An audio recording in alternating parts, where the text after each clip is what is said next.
चारिका में या भोजन बनाने में बहुत सारा समय जाता है, समय व्यर्थ होता है, ज्ञान लेने और देने में कठिनाइयां उत्पन्न होती है, फिर भी हम कर रहे हैं क्योंकि लोगों को इसकी जानकारी नहीं है और लोगों को लगता है कि अरे इनको क्या पहुंचा कर दे, क्या ये बना नहीं सकते हैं?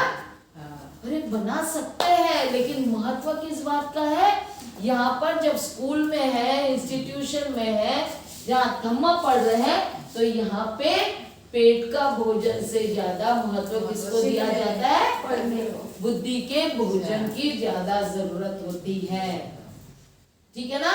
यानी हम क्या कहेंगे, भोजन भी दो प्रकार के होते हैं। एक भोजन तुम्हारे शरीर के लिए होता है, दूसरा भोजन तुम्हारे बुद्धि के लिए होता है। ठीक है? जितना हम ध्यान अपने पेट के भोजन के लिए मेहनत करके देते हैं, अपना समय देते हैं, अपना ध्यान देते हैं कि हमें आज शाम का खाना तैयार रहना ही चाहिए, उतना ही और उससे कहीं ज्यादा ध्यान हमें हमारे बुद्धि को भोजन देने की तरफ भी देना जरूरी है, जिसको हम लोग सब भूल गए हैं। इसलिए बाबा साहब कहते हैं 2 रोटी खाने की बजाय 1 रोटी खाओ, लेकिन शिक्षा लो। क्या कहते हैं बाबा साहब?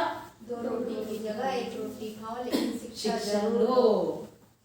समझ में आया ना? शिक्षित जरूर करो, शिक्षित करो, अपने बच्चों को शिक्षित करो, लेकिन क्या कितना ध्यान दे रहे हैं। और शिक्षित करो के साथ साथ उनको संस्कार भी देना जरूरी है, नहीं तो शिक्षा का कोई मतलब नहीं होता है। ठीक है? क्लियर हो रहा है ये बात? तो हम यहाँ पर जो बात कर रहे हैं, तो इसकी जानकारी सिद्धार्थ इनको पहले देते हैं, मतलब उनको जानकारी। अब यहाँ पे संघ नहीं कह सकते, इनके समय में संघ की जानकारी नहीं होती।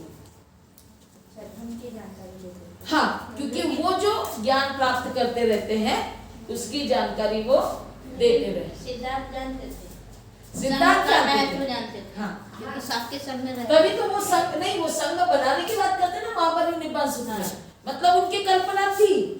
हाँ, लेकिन वो उसकी बात सुजाता और स्वास्थ्य से नहीं करते, वो आनंद से करते। ठीक है ना?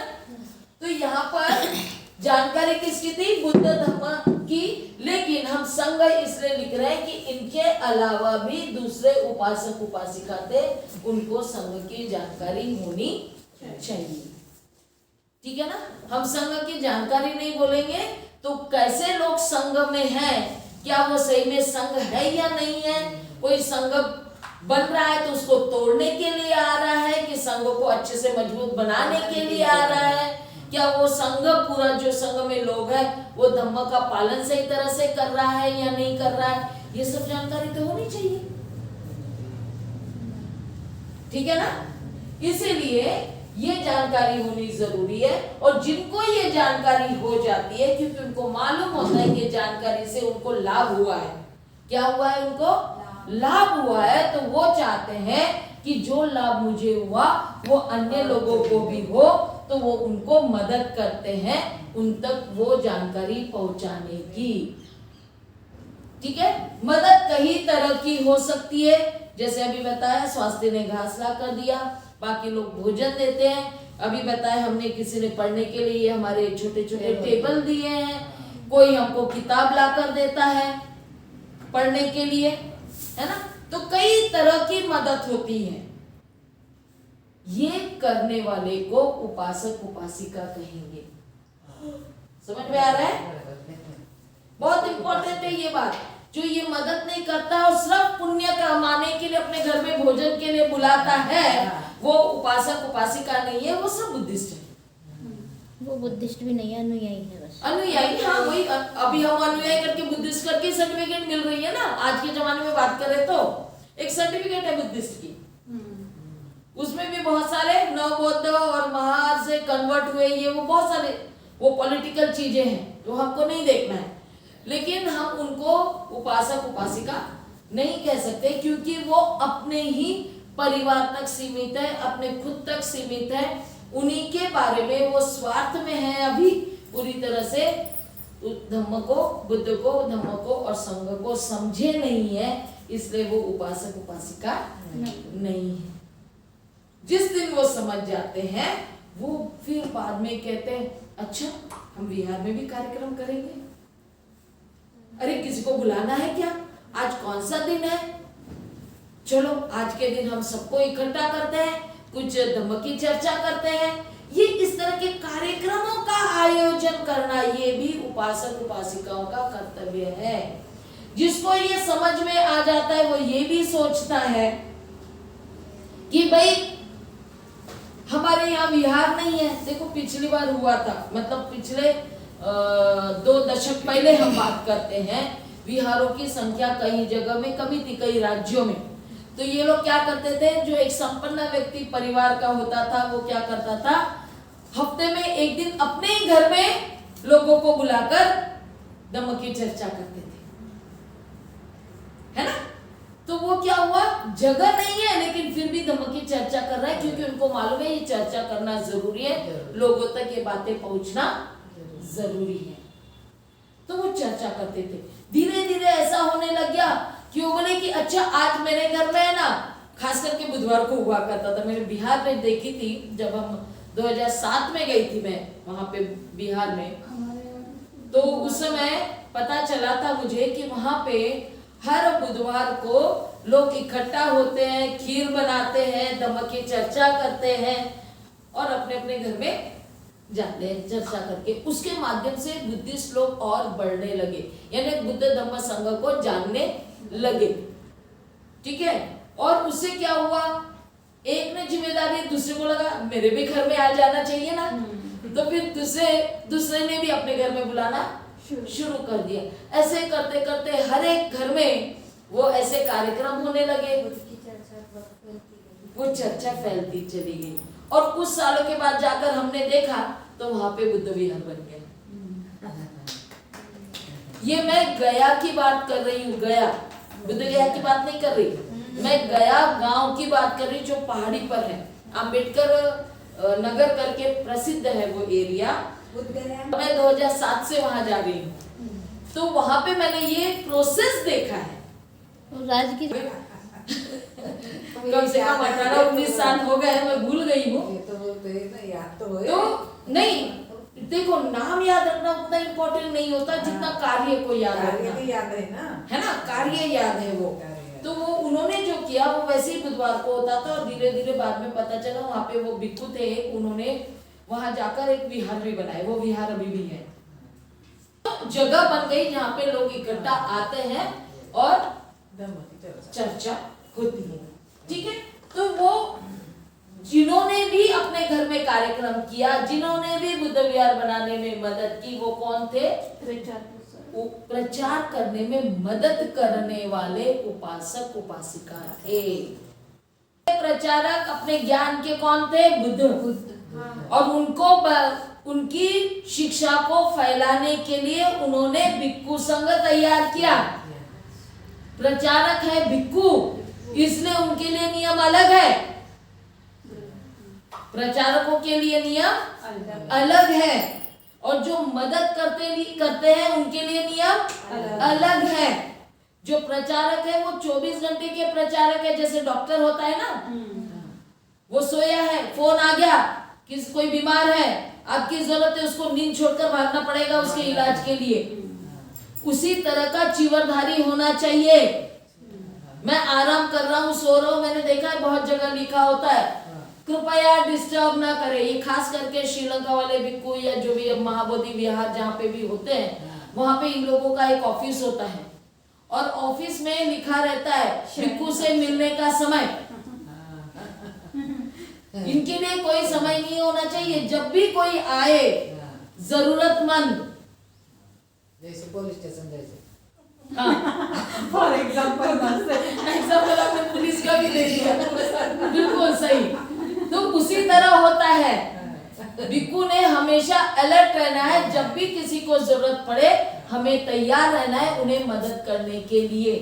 भिक्खुनी भी तो बोलो साथ में। भिक्खु मैं पहले जो बता रही हूँ अभी वो भिक्खु के बारे में बताया। पहले भिक्खु जो तैयार किया संघ बुद्ध ने वो उनके लिए उस तरह का किया। भिक्खु निसंग तो बाद में तैयार हुआ है ना। आ गई ना भिक्खु ने। लेकिन अभी आज के समय में हमें देखना है, हम चीवरधारी कहते हैं, चाहे भिक्खु हो या भिक्खुनी हो, इन लोगों को 24 घंटे के लिए तैयार रहना चाहिए। ये इसलिए इनको घर छोड़कर, गृहस्थी छोड़कर रहना पड़ता है। घर की याद नहीं करनी पड़ती है, अपने बच्चों की ही याद नहीं करनी पड़ती।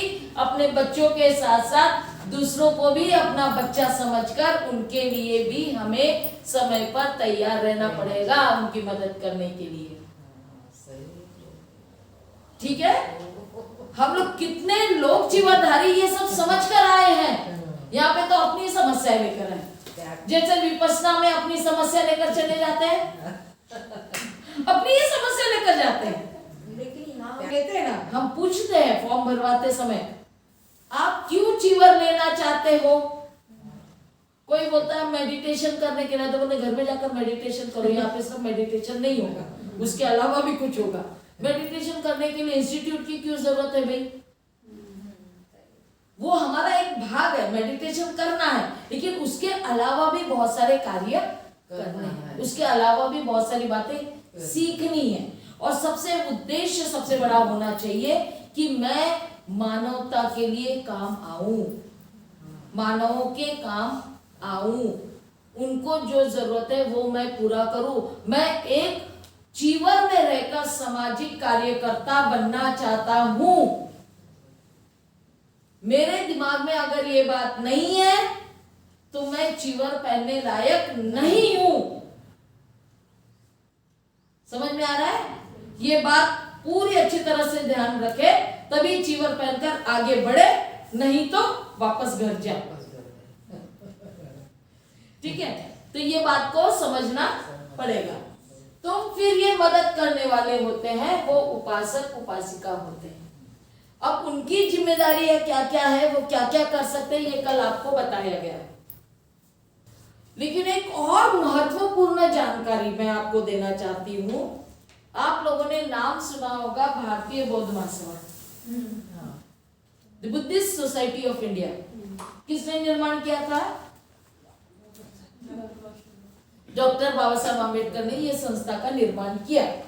अब ये संस्था निर्माण किया तो किसके लिए किया? बाबा साहब दो बातों की तरफ ध्यान दिए थे उन्होंने धम्म के प्रचार के लिए। एक था, उनको सेमिनरी चाहिए थी। क्या चाहिए थी? सेमिनरी। वो सेमिनरी की बात करते हैं। सेमिनरी यानी प्रशिक्षण केंद्र। जो प्रचारक होते हैं, जो प्रचारक होते हैं, जैसे भिक्खु और भिक्खुनी, इनके प्रशिक्षण के जहां पे होता है उसे सेमिनरीज कहते हैं। इंग्लिश वर्ड है सेमिनरी। सेमिनरी में प्रशिक्षक तैयार होते हैं और वो करने की बाबा साहब की इच्छा थी। ठीक है, इसीलिए उन्होंने जब ये बात रखी होगी किसके सामने, उस समय उन्होंने ये बात रखी थी मैसूर के राजा के सामने। ठीक है, मैसूर के राजा के सामने ये बात रखी होगी तो मैसूर के राजा ने 5 एकड़ जगह बाबा साहब को सेमिनरी के तौर पर दी थी। लेकिन लोगों ने उस जगह पर कुछ भी सेमिनरी जैसे चलनी चाहिए, प्रशिक्षण केंद्र होना चाहिए, जिस तरह से वहां पे कक्षाएं होनी चाहिए पढ़ने के लिए, जिस तरह से प्रशिक्षण लेने वाले लोगों को रहने के लिए व्यवस्था होनी चाहिए, ये सब कंस्ट्रक्शन का काम किसी ने किया नहीं, इसलिए वो फेल हो गया। बेंगलोर का अभी वहां पे विहार बन गया है, स्कूल बन गया है, आधे से ज्यादा पॉलिटिशियन लोगों ने उस पे कब्जा कर लिया है, वो अलग बात है। बहुत सारी जगह सड़कों में चली गई है। ये अभी आज की स्थिति बहुत अलग है। लेकिन बाबा साहब क्या चाहते थे? भिक्खु भिक्खुनी प्रशिक्षण केंद्र वहां पे तैयार हो, सेमिनरी तैयार हो, जो बनाने का कार्य उपासक उपासिका का था। प्रचार करने वाला व्यक्ति बनाने का काम नहीं करेगा, दान मांगने का काम नहीं करेगा, क्योंकि दान कभी मांगा नहीं जाता है, क्योंकि चीवरधारी का काम विहार मानना नहीं है। चीवरधारी का काम दान मांगना नहीं है। चीवरधारी का काम सब्बदानं धम्मदानं जिनाति, आपकी किताब में लिखा हुआ है, वो किताब में लिखा हुआ है, समझा नहीं गया। उपासक उपासिका सब्बदानं धम्मदानं जिनाति उपासकों के लिए नहीं है, ये भिक्खु भिक्खुनी के लिए है। चीवरधारी धम्म का दान देगा, मतलब ज्ञान देगा, बुद्ध की शिक्षा तुम तक पहुंचाएगा। इसके नहीं कर सकता, नहीं, उसने कुछ करना नहीं चाहिए, ठीक है।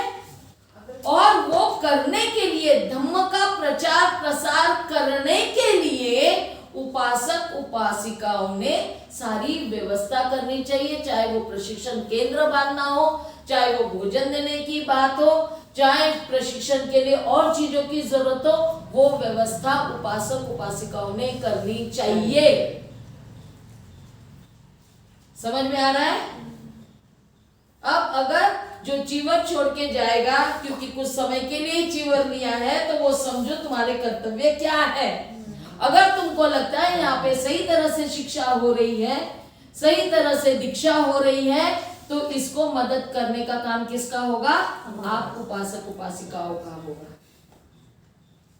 हम आपको मांगने नहीं आएंगे, हमारा काम मांगना नहीं है।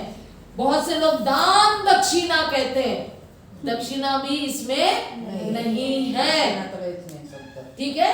दक्षिणा अपना शब्द नहीं है। तो समझ में आया आपको? तो सेमिनरी बांधने का, यानी बाबा साहब का पहला वो काम था, वो उनकी संकल्पना थी।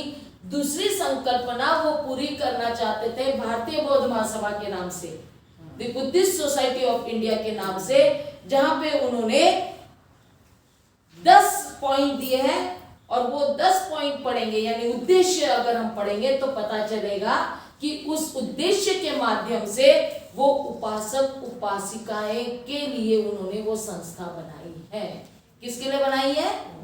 उपासक उपासिकाओं के लिए। लेकिन बाबा साहब के जाने के बाद में किसी ने भी उसके उद्देश्यों को समझने का प्रयास नहीं किया, और इसलिए 2007 अगस्त को मुझे कहा गया था, 2007 अगस्त सिद्धार्थ नगर में मुझे भारतीय बौद्ध महासभा के लोगों ने कहा था, बनते जी आप हमारे मेंबर बनिए। क्या चीवरधारी भारतीय बौद्ध महासभा का मेंबर बन सकता है? वो तो उपासक उपासिका, और समझे नहीं हो ना तुम कि किसके लिए है। और क्या बोलते हैं मुझे, बनते जी आप अगर सदस्य बन जाते हैं तो आपके खाने पीने की व्यवस्था कर देंगे। मैंने कहा धन्यवाद, मैं किसी संस्था की मेंबर नहीं बनने वाली हूँ, और मेरे खाने पीने की व्यवस्था बुद्ध ने पहले ही कर दी मेरे हाथ में पात्र देकर। आप क्या व्यवस्था करोगे? अगर मुझे जीना है चीवर में रहकर, तो मैंने क्या करना है? पात्र लेकर चल पड़ना है। भूख लगे तो, मुझे एनर्जी की जरूरत है काम करने के लिए, तो मैं पात्र लूंगी, चल। बोले आने जाने की रहने की व्यवस्था में भी कहीं पे भी रह सकते हम लोग, कौन मना करेगा? करेगा तो पेड़ के नीचे पहले लोग रहे भी हैं। पात्र का एक उद्देश्य और था कि भिक्खु मतलब जो चीवरधारी है वो चलता रहता है, बिल्कुल। तो वो एक जगह रहेगा तो व्यवस्था करनी पड़ेगी, हाँ। खाने की पकाने की, तो जो वो चल जहाँ भी जाएगा तो वो कहाँ पकाएगा। इसलिए पात्र था कि जब भूख लगे तो अपना चारी का भोजन चारी भोजन का की करें चारी और का कर लें। यस, पेड़ के नीचे बहुत कर गलत सकते हैं। है ना। तो चलते रहने की बात आती है, क्योंकि बुद्ध क्या किए थे? बुद्ध ने 45 साल तक चले थे। 45 साल तक क्या किए वो? चले। और जब भी एक जगह रहते थे वर्षावास के समय, तब उनके क्लासेस चलते थे, उनके वर्ग चलते थे, जहां पे वो भिक्खु भिक्खुनियों को प्रशिक्षण दिया करते थे। और समझ में आया? उसकी व्यवस्था बड़े बड़े सेठ लोग, हाँ, राजा महाराजा तब उनको भोजन की चारिका के लिए जाना नहीं पड़ता था, क्योंकि वर्षावास के समय भोजन की चारिका नहीं होती है, लोग उनको भोजन लाकर देते हैं।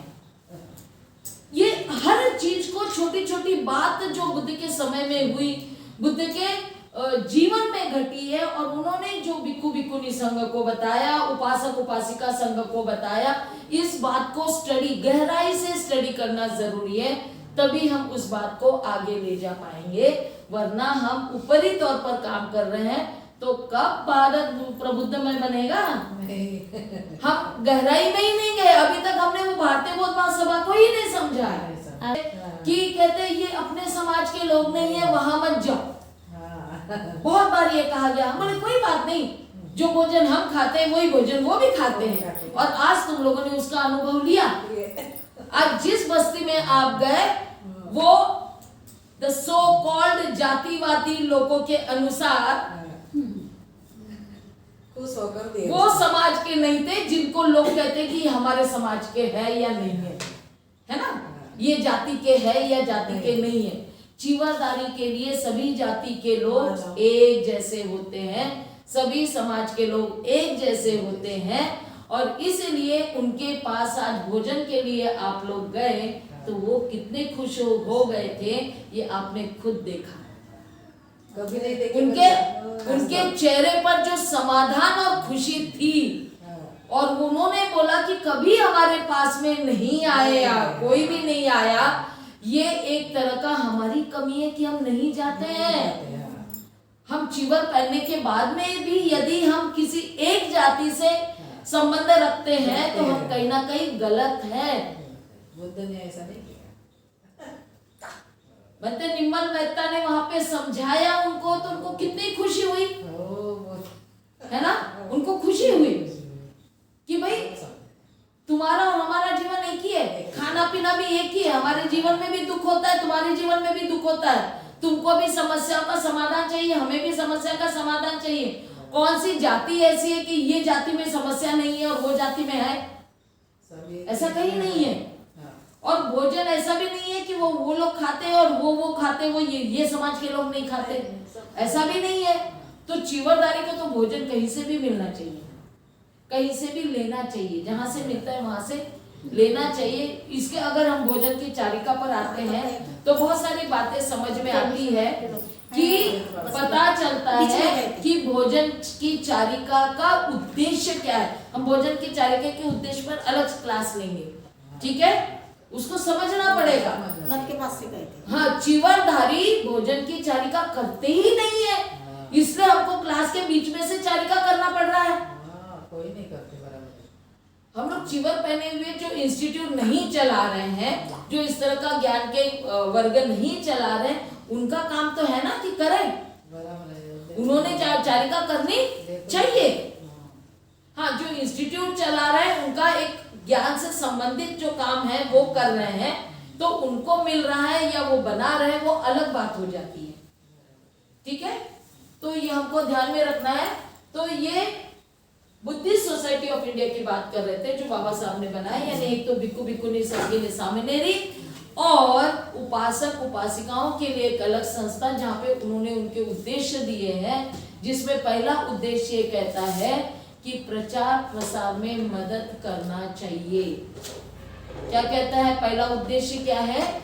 अब भारतीय बौद्ध महासभा वाले कहते हैं कि हम प्रचारक हैं। ऐसे कैसे वो प्रचारक हो सकते? वो तो घर भी चलाते हैं, अपने बच्चों की तरफ ध्यान देते हैं। बच्चों की तरफ ध्यान देना बुरी बात नहीं है, लेकिन वो पूरा समय अपने घर में ही देते हैं। प्रचारक है बौद्धाचार्य। हाँ, नहीं, वो प्रचारक बोलते हैं अपने आप को। हम उद्देश्य को पूरा कर रहे हैं वो भारतीय बौद्ध महासभा के, तो हम प्रचारक है। यानी वो पहला जो सेंटेंस है, प्रचार प्रसार, to spread the Buddhism, spread करने के लिए जो करना चाहिए, ये पहले ही वाक्य को वो समझे नहीं है। बोलते वो हाँ, समझ तो बिना उपासक उपासिका बने एक तो मेंबर हो गए सबके सब, और मेंबर होने के बाद में भी चलो मेंबर बन गए, तुमको समझ में नहीं आया लेकिन जिन्होंने मेंबर बनाया उन्होंने उनको तो प्रशिक्षण करना चाहिए कि उपासक उपासिका के क्या कर्तव्य है, तुम्हारा क्या कर्तव्य होना चाहिए, तुम मेंबर बने हो तो ये जो मेंबर बनाने वाले वो भी उसको जानते नहीं है, तो क्या प्रशिक्षित करेंगे? समझ में आ रहा है? तो अगर हमको देखना है कि उपासक उपासिकाओं के कर्तव्य क्या है, तो ये भारतीय बौद्ध महासभा के 10 पॉइंट के उद्देश्य जो है उसमें बहुत अच्छी तरह से दिया गया है, उसको समझना जरूरी होगा।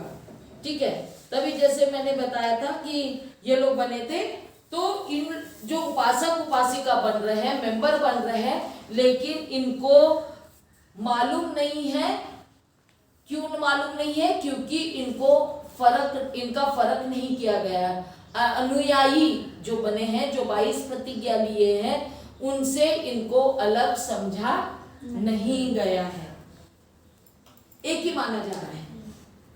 तो उपासक उपासिका जो खुद होकर आकर मदद कर रहे हैं, ये जरूरी है कि वो उपासक उपासिका की दीक्षा ले। जैसे मैंने अभी विनय पिटक की बात की है, विनय पिटक में पूरी जानकारी दी है कि उस समय कैसे उपासक और उपासिका बुद्ध को कहते हैं कि मैं आपके उपासक के रूप में या उपासिका के रूप में दीक्षित हुआ हूँ, होना चाहता हूँ या नहीं हुआ हूँ, दीक्षित हुई। इस तरह से वर्ड्स वही हैं जो विनय हिंदी के विनय पिटक में है, उस तरह के। तो ऐसे कई सारे हैं। और ये जो बात आ रही है, यहाँ पे भिक्खुनियों की बात आई है। कुछ भिक्खुनियों के उपासकों के नाम तो कल बता ही दिए थे, वो निर्मल मेहता भिक्खुनी ने, तपस्सु, भल्लिक और है ना, ये सारे लोगों के नाम बताए थे। लेकिन क्या आपको मालूम है कि भिक्खुनी बनने के पहले, मेरे पास में भिक्खुनियों का उदाहरण है, निर्मल मेहता के भिक्खुनी के साथ में बैठकर हमने इसके ऊपर रिसर्च किया, तो पता चला बुद्ध के समय भी जो भिक्खुनियां बनी वो पहले उपासिका हुई है, उसके बाद में भिक्खुनी बनी है।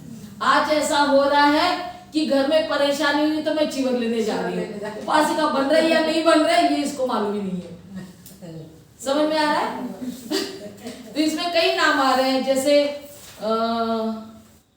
शीला थेरी है, विमल थेरी, सकुला थेरी, सोना थेरी, ये थेरी गाथा के इसमें ये सारे बात आए हैं, जिसमें पता चला है कि शीला थेरी जो है ना, वो कहती है कि मैं गृहस्थ शिष्य के रूप में दीक्षित हुई, मतलब उपासिका के रूप में दीक्षित हुई हूँ। नहीं, पहले गृहस्थ हुई थी, हाँ, बाद में उपासिका, बाद में गृहस्थ थी ना वो, तो वो उपासिका के रूप में दीक्षित हुई है, ये वो कहती है पहले। और जब वो दीक्षित हो जाती उपासिका के रूप में, गृहस्थ रहते हुए वो मदद करती है, उसके बाद में वो भिक्खुनी बनती है। विमल थेरी के बारे में भी ये बात आई है यहाँ पे, ये देखो, उपासिका दीक्षित होकर, विमल थेरी के बारे में क्या कहा है, उपासिका दीक्षित होकर बाद में ध्यान का अनुशीलन कर वह संघ में प्रवेश करने की अधिकारी मानी गई, अधिकारी मानी गई, है ना। यानी उस पहले वो उपासिका के रूप में उसने बहुत चिंतन किया धम्म के बारे में, है ना, बुद्ध और धम्म के बारे में बहुत चिंतन किया, उसके बाद में वो अधिकारिणी हुई संघ में प्रवेश करने के लिए, यानी वो भिक्खुनी बनी। ठीक है। सकुला थेरी, ब्राह्मण संस्कार पसंद नहीं थे इसको, ये सकुला थेरी जो थी, इसको ब्राह्मण, ये ब्राह्मण थी लेकिन उसको ब्राह्मण के संस्कार पसंद नहीं थे, वो उपासिका बनी पहले, फिर बाद में विकार श्रीनाश्रव यानी विकारों को नष्ट करने के बाद में वो भिक्खुनी बनी। हम लोग तो बिना कुछ नष्ट के, बिना कुछ समझे चीवर पहनने के, नहीं अभी मरने का समय आ रहा है, जीवन में एक बार तो भी मुझे चीवर पहनना है, ऐसे बोलकर सारे विकार पाल के आते हैं, सब विकार यही लेकर आ जाते हैं, और इसलिए भिक्खुनी में बनने में हमको समय लगता है, यानी एक भिक्खुनी के रूप में जीने में हमको कठिनाई होती है, क्योंकि हम पहले से तैयार होते हुए नहीं है, हमारे विकारों को हम साथ में ही लेकर आते हैं। पहले से कहते हैं, बहुत सारा ऐसा प्रचार हो रहा है कि उदाहरण हमको देते हैं, किसका उदाहरण देते हैं, किसा गौतमी का उदाहरण देते हैं, वो बहुत परेशान थी, लेकिन भंडे जी किसा गौतमी भी पहले ऐसे ही रही बिना चीवर के। हाँ वही और ना, जब उसके पूरे विकार खत्म हो गए तब उसके वो बाद बिल्कुल नहीं बनी। मिला उसको, हाँ पहले वो मरना तो है। पर मरना तो है ही।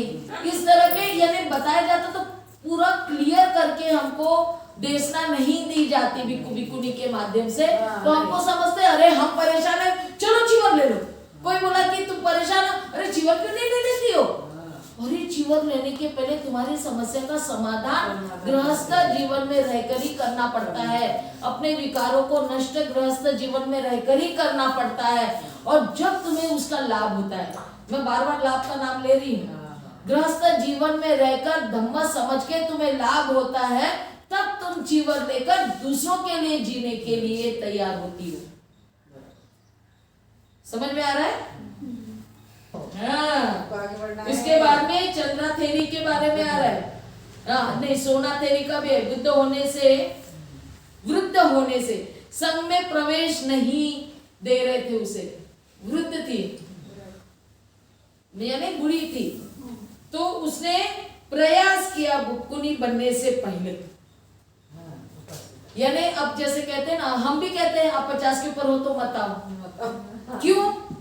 बराबर। क्योंकि ना आप चल पाते हो, ना बैठ पाते हो, ना सीख पाते हो, तो क्या समाज के काम आओगे, क्या दूसरे लोगों के काम आओगे? लेकिन अगर आप करके दिखाओगे प्रयास, आप प्रयास करके दिखाओगे, पहले एक उपासिका के तौर पर रहकर दिखाओ, नहीं मैं कर सकती हूँ, तो उसके बाद में वो बिक्कुनी बनने की अधिकारिणी हो जाती है, चाहे कितनी भी उम्र क्यों ना हो, है ना? तो उसका उदाहरण सोना थेरी के रूप में आता है। फिर चंद्रा थेरी की है, वो ब्राह्मण थी, बीमारी में अनाथ हुई, यानी अनाथ हो गई, बीमार हो गए थे घर के लोग, तो वो अनाथ हो गई और भिखारी बन गई थी, उसके पास में कुछ भी नहीं था। पटाचारा से मिली पटाचारा से मिली, पटाचारा ने उसको भोजन दिया, उनके साथ रही, उपदेश सुना और फिर भिक्कुनी बनी। पटाचारा ने डायरेक्ट भिक्कुनी नहीं बनाया, उसको पहले उपदेश दिया, उसको भोजन दिया, उसको उपदेश दिया और उसके बाद में वो भिक्कुनी बनी, उपदेश सुनने के बाद में। वो एक ही दिन थोड़ी सुना होगा उपदेश, वो एक ही दिन में थोड़ी होता है। हम लोग तो बोलते हैं आज सुन लिया हो गया, है ना? उसके बाद में खेमा की बात आती है, जो बिंबिसार की पत्नी थी, उसने भी अपनी इच्छा बोलकर सुनाई, उपासिका बनी रही, राजा बिंबिसार की पत्नी, और फिर उसका वो उपदेश सुनने के बाद में फिर वो भिक्कुनी बनी। इसमें एक शिष्या विजय का भी नाम आता है, वो भी बाद में भिक्कुनी बनी। ऐसे कई उदाहरण हैं जिसमें हमको पता चलता है कि भिक्कुनी बनने के पहले उपासक उपासिका बनना बहुत जरूरी है, क्योंकि जो प्रचारक है, जो भिक्खु भिक्कुनी है, इनके क्या कर्तव्य है, क्या नियम है, ये उपासक उपासिका जानेंगे। पहले जानो कि तुम जिसको मदद कर रहे हो उनकी क्या जरूरतें हैं, उनके क्या कर्तव्य है, उनके कर्तव्य पूरा करने में तुम्हें मदद करनी है, उनकी जरूरतों को पूरा करने में तुम्हें मदद करनी है। तो आप जब तक उपासक उपासिका नहीं बनोगे तब तक आप भिक्कुनी बनने के लिए, और आज इसीलिए हो रहा है ना कि भिक्कुनी बनने के लिए आ रहे, तो एक अपेक्षा लेकर आ रहे कि मेरा जो जरूरत है, व्यक्तिगत जरूरत है, वो पूरी होनी चाहिए। जैसे मुझे दान मिलना चाहिए, मुझे भोजन मिलना चाहिए, ये सोचकर नहीं जाना है।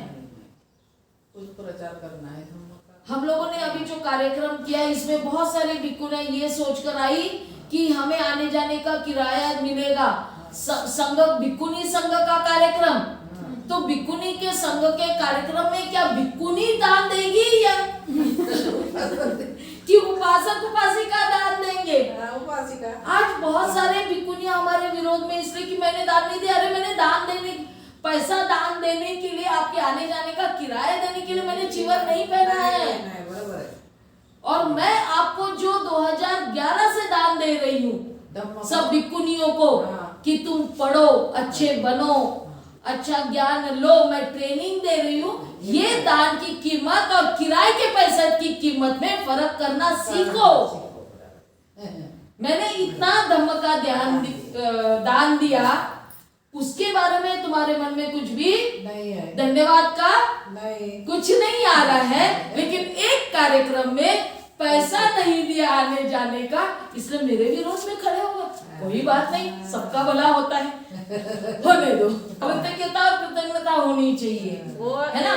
सेम लगते हैं पर एक शब्द की वजह से कितना बड़ा मीनिंग, कितना फर्क पड़ जाता है। तो यही तो है ना कि हमने हमारी भिक्खुनियां बहुत सारी हैं ऐसे। मैं भिक्खुओं के बारे में नहीं कहती क्योंकि उनके बीच में नहीं रही हूँ, उनके साथ बातचीत नहीं की है।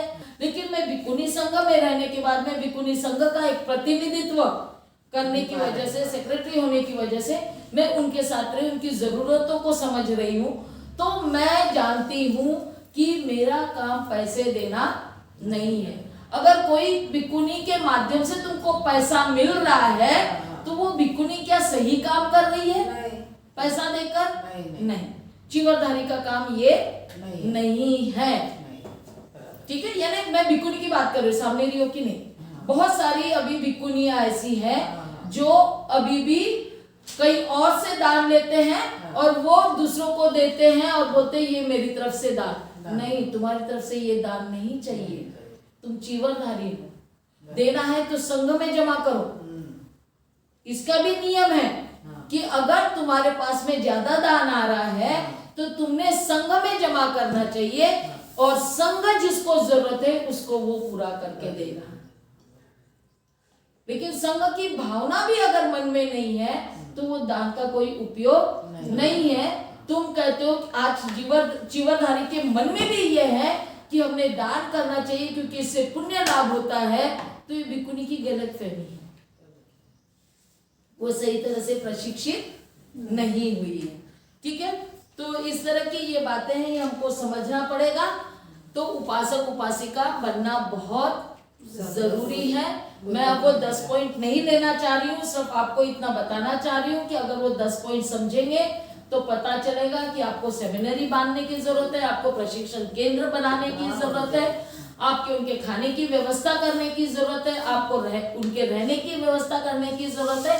अकेले अकेले भिक्खु या भिक्खुनी के बारे में करने के बजाय उनको संघ में रहने के लिए प्रोत्साहित करने की जरूरत है। नहीं तो यहाँ से किसी चीवरधारी ने कुछ गलत कार्य किया, संघ ने उसका विरोध किया, तो उपासक उपासिका नहीं होने की वजह से या वो अपने कर्तव्य नहीं समझने की वजह से बोलते अच्छा उन्होंने तुम्हारा विरोध किया, तुमको निकाल दिया, तो आ जाओ मैं तुमको सब कुछ देती हूँ। उपासक उपासिका उनको फिर उनका पूरा ध्यान रखते हैं, वो ये नहीं देखते कि इन्होंने कुछ गलत किया होगा, इसलिए इनको संघ ने सजा दी है, क्योंकि सजा का प्रावधान पूरा पातिमुख्य में दिया हुआ है।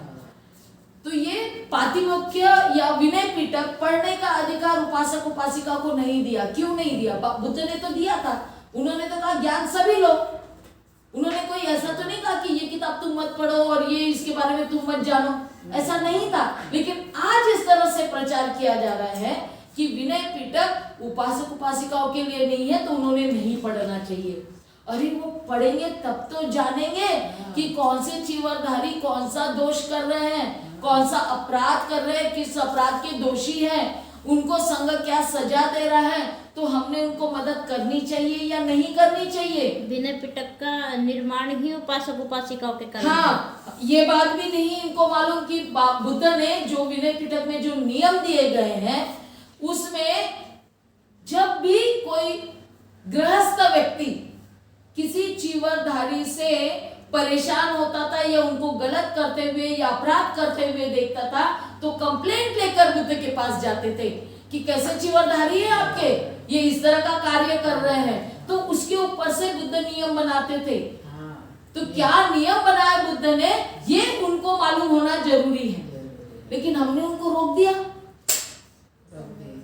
पढ़ने से रोक दिया कि ये तुम्हारे लिए नहीं है, तुम मत पढ़ो। तो ये उन लोगों ने रोक दिया जो अपराधी है, वो नहीं चाहते कि उनकी बातें आम जनता तक पहुंचे, इसलिए उन्होंने ये सब करने से रोक दिया, पढ़ने से रोक दिया। समझ में आ रहा है? तो हमको ये पूरा ध्यान में रखना पड़ेगा। विनय उपासक उपासिकाओं को विनय पिटक की भी जानकारी होनी चाहिए। भिक्खु भिक्खुनी के या प्रचारकों के क्या कर्तव्य है, उनके क्या जिम्मेदारियां हैं, इसकी भी जानकारी होना बहुत जरूरी है। क्योंकि अगर चीवरधारी कुछ गलत करता है तो उसको साथ दे या न दे, ये संघ में जाकर हमें चर्चा करनी चाहिए। ठीक है, तो ये होना चाहिए। और फिर मैं दूसरी बात जो कह रही हूं कि अगर ये उपासक उपासिका है तो ये आइडेंटिफाइड होने चाहिए, मालूम होने चाहिए कि ये सही उपासिका है। क्यों बोला गया उस समय, बुद्ध के समय में कौन थी वो? निगार माता विशाखा। नाम क्यों आ रहा है? क्योंकि उन्होंने उस तरह का कार्य किया है। वैसे महा उपासिका या उपासिका के तौर पर तुम्हारी पहचान होनी चाहिए। तो वो पहचान मतलब वो पूरी तरह से दीक्षित है। ये सिर्फ वो ऐसा नहीं है कि बस वो बन गई, उसने पूरा, तो उसको दीक्षा होनी चाहिए, तुम्हारी एक पहचान होनी चाहिए।